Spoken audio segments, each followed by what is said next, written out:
모닝체크 세 가지 중에 첫 번째는 외국인 순매수 얘기를 좀 해보도록 하겠습니다. 일단 1월 달까지는 마이너스, 지난주에도 마이너스 2천억이었고 1월 달까지도 계속 마이너스를 하고 있습니다. 그래서 순매도를 하고 있습니다.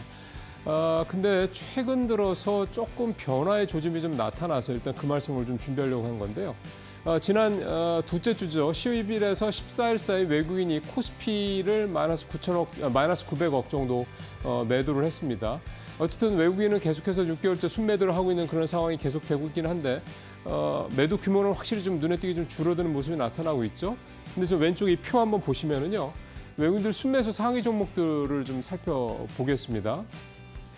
삼성전자가 지금 3천억을 이상 사서 제일 많고 SK하이닉스, 두산에너빌리티, 하나에어로스페이스, 포스코홀딩스, 네이버, LG에너지솔루션, LS일렉트릭, 우리금융지주, 삼성전자 우선주 1위에서 하고 10위가 삼성전자 관련 종목이고 삼성전자를 지난 11월 14일 주에만 3천억 넘게 사면 순매수 1위를 기록을 했고 그래서 지분율도 다시 50%를 다시 이제 회복을 했습니다.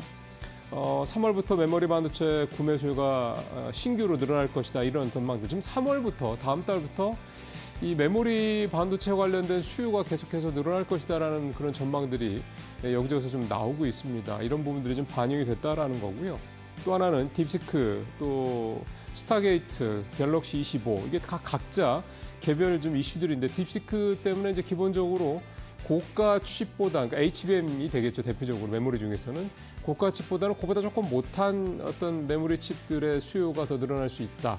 삼성이 지금 어쨌든 SK하이닉스에 비해서 이 HBM이 좀 느린 상황이니까, 좀 뒤처진 상황이니까 삼성전자 그래도 안 만드는 건 아니지, 만들고 있는데 좀 엔비디아에 못 들어갔을 뿐인 거죠. 그러다 보니까 삼성전자에 좀 SK하이닉스에 비해서 좀 싼 이 저가 HBM 칩에 대한 수요가 늘어났을 때 뭐 이런 얘기도 좀 있고요. 스타게이트 이게 이제 아무래도 하게 되면 당연히 이 메모리 수요가 늘어날 수밖에 없으니 그런 부분에 대한 수요. 그다음에 갤럭시 S25가 요즘에 판매가 괜찮다고 합니다. 역시 AI 관련된 이런 서비스 기능들이 관심을 좀 많이 받고 있는데 그런 부분들이 복합적으로 좀 작용하고 있다.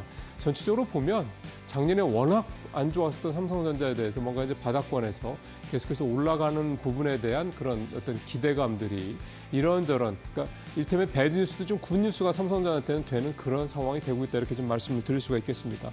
보니까 5위하고 또 7위에 또 2차전지 관련 대표주들이 또 들어가 있는 것도 좀 눈에 띄고요.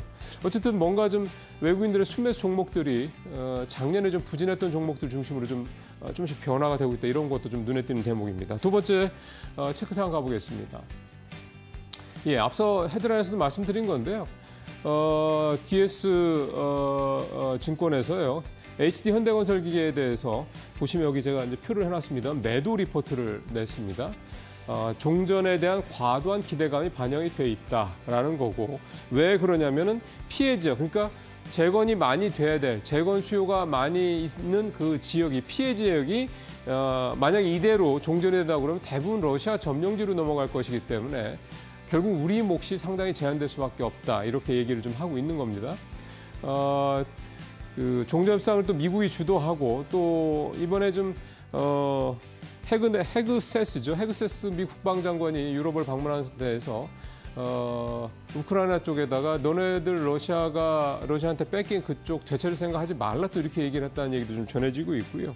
이렇게 되면 이제 아무래도 이 상태에서 그러니까 지금 미국이 빨리 종전을 해야지 유가도 낮추고 미국의 소비자들의 지금 여러 가지 뭐 물가에 대한 부담도 낮출 수가 있기 때문에 어쨌든 지금 이 우크라이나 전쟁을 빨리 좀 종전시키려고 하고 있지 않습니까? 그러다 보니까 이게 협상이 길어지면 미국한테는 뭔가 이런 의도가 깨지는 거죠. 그래서 상당히 좀 강하게 압박을 하고 있는데 현재 상태에서 종전될 가능성이 상당히 좀 높다. 그리고 우크라이나의 뭐 나토 가입도 사실은 어렵다 등등등 주로 이런 얘기들이 나오고 있습니다. 물론 우크라이나, 유럽은 강력하게 반발하고 있고요. 어쨌든 우크라이나 재원 관련돼서는 이런 부분도 이게 사실은 또 틀릴 수 있어. 무슨 얘기냐면 우리가 사실 러시아가 우크라이나 전쟁을 시작하고 난 이후에 서방의 제재 때문에 우리가 러시아에 대한 수출도 좀 많이 줄고 우리 기업들이 러시아 지역에서 이렇게 뭔가 공사를 벌인다든가 뭔가 투자라든 이런 것들 사실 다 정지되어 있는 상태거든요. 근데 우리가 러시아 쪽이랑 좀 좋은 관계가 좋았던 기업들이 상당히 좀 많이 있습니다. 그렇기 때문에 오히려 러시아 쪽으로 이 점령지가 다 넘어간다 손 치더라도 그쪽에 대한 어떤 참여가 우리 쪽이 꼭 완전히 배제되거나 이럴 필요는 없다. 또 그런 생각도 해볼 수가 있습니다. 그래서 이런 내용도 있으니까 여러분들께서 우크라이나 재건주에 대해서 너무 과도하게 기대감을 가지고 접근하시지는 마라, 이렇게 말씀을 좀 드리는 차원에서 오늘 이 리포트를 가져왔습니다. 자, 마지막 거 가보죠. 앞서 이제 고은별 앵커도 국민연금 얘기를 잠깐 하셨는데요. 국민연금 연도별 수익률을 한번 보죠. 9.7%, 10.70% 2022년에 그때 장 워낙 안 좋았을 때입니다. 그때 마이너스 8%.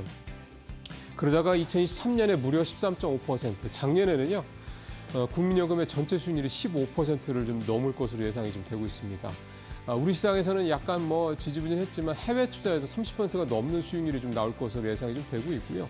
특히 이제 국민연금이 최근에 굉장히 적극적으로 나서고 있는 대체 투자 쪽에서도 두 자릿수 이상의 수익률을 좀 내고 있습니다. 그러니까 국내 증시가 작년에 워낙 안 좋았기 때문에 수익률이 뭐 소폭 마이너스거나 아니면 보합권 정도인 반면에 해외 투자, 그러니까 미국 주식 투자라든가 대체 투자에서는 상당히 좋은 모습을 보였다. 이제 이런 얘기가 좀 되는 거고요. 다만 이제 올해 변수들도 있다라고 좀 지적이 되고 있습니다. 뭐냐면 장기적 위험 자산의 비중을 65%까지 확대한다는 측면에서 봤을 때 올해 만약에 미국 시장이 작년처럼 그렇게 긍정적이지 않는다 그러면 아무래도 수익률이 좀 떨어질 여지가 있다라는 거죠. 또 하나가 국민연금이 직접 운영하는 비중을 작년보다 10%포인트 올해는 더 늘리기로 했습니다. 잘 되면 사실은 더 좋은 거지만 수수료가 안 들어가는 거니까 잘 안 됐을 경우는 역시 작년과 같은 수익률을 내기 어려울 수 있다. 이런 또 변수가 될 수 있습니다. 어쨌든 근데 국민연금은 전 세계적으로도 수익률을 아주 최근 베니스에 가장 잘 내는 그런 펀드 중에 하나라는 점. 이런 부분들은 가뜩이나 좀 국민연금에 대한 고갈 우려 많은데 이런 부분에 대해서는 조금 더 우려를 덜 수 있는 그나마 참 다행이라는 생각도 좀 듭니다. 모닝체크 마치겠습니다.